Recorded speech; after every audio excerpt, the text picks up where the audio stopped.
Ngayong araw, nagbaba ang MTRCB ng hatol na suspension sa noontime show na It's Showtime. Ito ay tatagal ng 12 araw. Ayon nga sa MTRCB, iba't ibang complaint nga ang natanggap nila na may kaugnayan sa July 25 episode ng It's Showtime sa Isip Bata.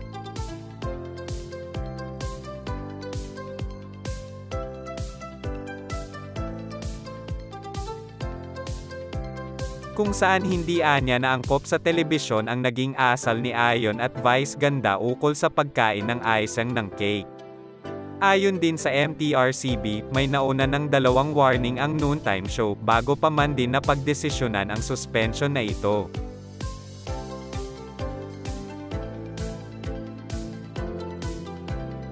Samantala, di naman napigilan ng ibang host ng It's Showtime ang pagbibigay ng suporta para sa isa't isa.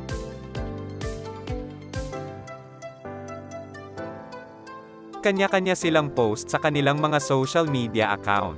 At maging sa post ng nag-iisang Vice Ganda ay bumuhos ang mga suporta mula din sa kanyang mga kasamahan.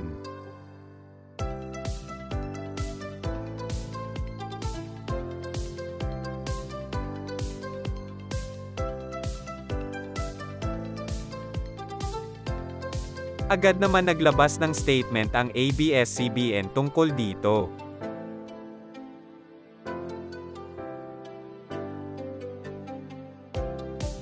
At syempre, samot-sari ang reaksyon ng mga supporters ng It's Showtime patungkol dito. Karamihan ay hindi natutuwa sa naging desisyong ito ng MTRCB.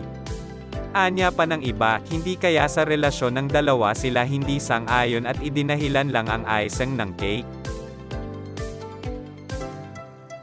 Isa na naman nga itong pagsubok sa It's Showtime.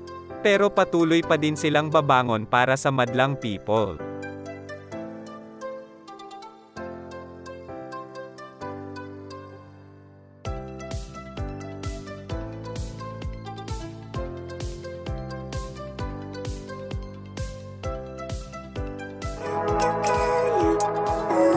Kung luma o bago ka sa channel ko, hit mo na nga yang like at subscribe button.